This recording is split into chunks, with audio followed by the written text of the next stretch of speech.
Hello people, this is Sonali, the Melodramatic Bookworm. If you've been here before, welcome back. And if you're new to my channel, then welcome to the Melodramatic Bookworm family. I make book related videos on this channel and occasionally a few travel related and a few movie related videos as well. So if you like my content and if you like the kind of videos that I put up, then don't forget to hit subscribe and click on the bell icon beside the subscribe button, so that you can stay updated as and when I post new videos. So a while ago, when I asked you on Instagram as to what kind of content would you like to see on my channel, some of you said do a reading of one of your stories. As you all know, my short story collection Nonette came out on June 15th this year and it has 9 stories. So I went on Instagram again yesterday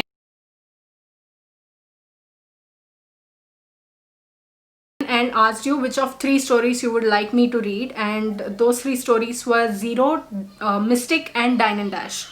So you all voted for Zero, and I won't tell you the genre of the story because giving out the genre would give out the final twist. So it's only fitting that since it's September, I will be reading out a story from my book called Nonette, which means a collection of 9 things. 9th month, 9 things. Remember, see the connection? I'm so smart. No, but this was not my idea. My Drama Queenathon book club, one of them suggested that since it's September and it's the 9th month, why not read Nonette as a group book? And I was like, I'm so touched. I honestly am so touched. So that's where the idea came from. So before I start reading the story, let me just give you a quick background about how the story came about. This was actually a prompt for, I think it was the Write India contest being held by Times. This was like 3-4 years ago. And I wrote this story and I sent it in. It was for a prompt, but it did not get picked. And I was like, okay, I quite like how this came out. So I'm going to just let it be. I'm going to let it be here and then maybe include it in a short story collection, which did happen actually. Okay, so now on to Zero. It was not long before it would start, the burst of celebrations and the screaming chants of surprised elation. But having planned it to precision, I knew how important it was to wait. So I stood there, watching his little steps take him to the house. His face was dull and drawn, almost as if he had lost all reason to live. It was beyond my comprehension how such a little boy looked so affected. All that was going to be set right in a few seconds. As the last second of my count arrived, I inhaled and waited with bated breath as his little hand closed around the door handle and turned it. The door clicked open, becoming the only sound that rang through the air. All my countdowns and my nervousness had been for nothing. Neither was the air sliced with jubilant congratulations and wishes, nor was there any sign of visual hubbub within the room. What could have possibly gone wrong? I felt my heart stop, causing a stray, doubtful thought to flit through my mind. Do you even have a heart? It asked me jeeringly. The silence was spooky and filled me with a dread that I hadn't felt since the day he was born. The crushing fear of loss had overtaken me at the time when they had told me that he had just a slim chance of survival. And the worst part was that I hadn't been there to hold him or her in my arms to support them. He had left the door open again. I sighed. I could never tell why he remained so unflinchingly disobedient despite my and his mother's repeated instructions to keep it shut. The gust of wind that blew through it almost always gave him a cold. Careless, incorrigible little child, I scolded him from where I stood, shaking my head. But what good were distant murmurs and happy questions? I had to be near him. It was, after all, his special day. So I walked up to the door as quietly as was possible. Intent on reaching the door, I hardly noticed that there was no crunch of dry leaves under my shoes. Maybe I was just extra careful, or maybe he had, for once, listened to his mother and cleaned the lawn. Either way, my entire attention was focused on the reasons behind the inactivity. As my journey to the door began, every little thought, every little moment of the planning that went in to make his big day special played across my mind. The long conversations on the phone with her, the random Skype sessions, the lovely letters that I received detailing everything from how much they missed me to what color the balloons at the party were going to be. Everything needed a conclusion, didn't it? At this thought, my eyebrows bunched together in confusion, for the numbers did not seem to add up. I had zoned out, but he decided to make an appearance at the door, startling me out of my reverie. I do not intend to boast, but it was my flexibility and athleticism that helped me throw myself behind the nearest bush that caught my eye. It was all I could do to ensure that he did not hear me breathing. But even though my chest was heaving, it seemed effortless. I didn't pay it much heed. I was just out of breath, I told myself. Through a gap, I watched him as he walked up to the mailbox, emptied it, and made his way back inside. And yet again, he left the door open. When will he learn? I thought, out of sheer exasperation. I stood up, dusted myself, though it felt like I was fanning my back, and walked to the door. The tinny screech of a radio reached my ears, combined with the whistle and clink of utensils in the kitchen. He was nowhere to be seen. I tiptoed inside, careful not to tip over the vase standing just beside the door, feeling like I was treading air. Even though I knew they would be overjoyed to see me, she would be furious if she were to see her favorite vase lying on the ground in shattered, sad pieces. I stood there, awed at how empty the house looked, and I hadn't even gone inside. The living room felt like another realm altogether. The atmosphere didn't feel right. The air was buzzing with depressed life and repressed emotions as I glided into the house, hoping to catch at least a single glimpse of celebration. But the house was bare, as though put together in the aftermath of a tornado ripping through it. It was not that I didn't love silence. At times, all I want is to just sit in the rocking chair on the patio and simply breathe the air in. But this silence was bone chilling. It was as if there were ghastly words waiting to be said to me, but were afraid of my response. Usually, I'd be sweating if the house was this eerie, but today, the silence seemed to have guzzled the sweat and was making me work twice as hard to investigate it. The sound of footsteps thudding on the stairs reached my ears and I perked up. But I had to hide. This knee-jerk reaction was annoying me now.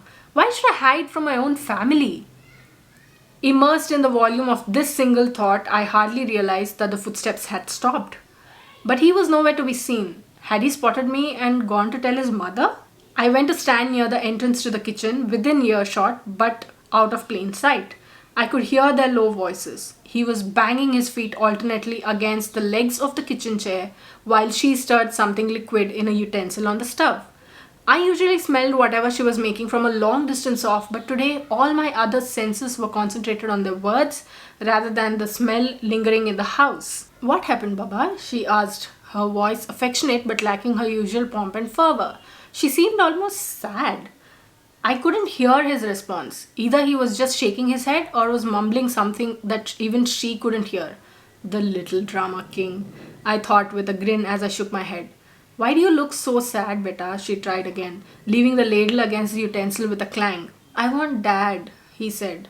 Those words were enough to lift me up to my full height and make me take a step forward. It was just 1 second long, that tiny sniffle that she let loose, but it hurt me more than anything in the whole wide world. The sound of no bullet, no cannon had ever torn me apart like it had. Yet I had to sew the pieces back together. Granted that I was not around as much as they'd love me to, but I was here now, and as long as I was here, I would not let them shed a single tear for something that was not so far gone. So I walked briskly up to the door, fully intending to take both of them into my arms and surprise them, something that I had been planning on doing for a long time now. The moment I stepped into the doorway, I heard a sentence that took the life out of me. I was numb, lifeless, to the point of being inhuman. "Your dad is not coming back, beta," she said. I could hear the voice straining with the effort of trying not to cry. He was a brave man. What was going on? My head seemed to start spinning. I thought I was going to faint. I couldn't stay with them any longer. He began crying in earnest. "But why?" he asked between sobs. "Why did he have to go?" "Because our country needed him," she replied, pride now lacing her choked voice. "He was a brave soldier. He died fighting like he always wanted to. You must remember him with pride, just like I do." She tried to comfort our son. In that moment, she glanced towards the door, and I could see her hope that I would come walking in, shine in her eyes, even if it was for a fleeting moment. When she turned to talk to him without so much as batting an eye at my presence, my chest felt hollow. "He's always with us. In here," she said, laying a hand on his chest. Racking sobs filled the kitchen, multiplied 2 times because of her sorrow mingling with his. A flood of realizations and memories washed over me in those few moments. Their smiling faces as we spent picnics together when I was home, their hiccuping goodbyes as I left on deployment, the pride with which I marched into battle, the widening of my eyes and the loss of my movements as I saw the cannonball zoom towards me in slow motion. And then, peace. The memory of my death had been stashed away into the innermost recesses of my brain, but now it slammed into me like 1,000 raging bulls. His birthday and its celebrations had been part of my thoughts and my memories for so long, I hadn't realized that my crossing over from life to death would have changed everything. And maybe I was stressing it on my supernatural mind just to make myself feel normal and human again. Or maybe, just maybe, I had no inkling that I was no longer a part of their human life. That's why there was no crunch of leaves as I walked. That's why my breathing seemed effortless. I was not breathing at all. That's why dusting myself had felt like a swipe through the air. That's why I felt like I was floating. That's why I hadn't broken a sweat at the eeriness. And that's why he hadn't seen me as he hurtled down the stairs. That's why I couldn't smell the aroma of her cooking. And that's why she had looked right through me even when I stood at the door. I turned and made my way back to the hall and stood in front of the basin mirror, trying to gauge my reflection. But there was none. The reflection of a photograph stared back at me, of me in my military finesse. A garland hung over the frame, circumventing my person, and in that moment, I felt so alone, the euphoria of a few minutes ago melting into this gigantic abyss that I could never build back. I mourned my loss because I needed them more than they needed me. But one truth remained, one truth that she had so expertly put, that it had made me feel like I was alive again. The truth that I would forever be in their hearts. Gliding back to the kitchen, I watched over them for a while before I felt a slight tug. The faintness was coming back to get me. I realized that I really couldn't stay with them like this any longer. So with a slight smile on my face, I spoke my promise to them. A promise that I would always be with them, watching out for them like they had always done for me.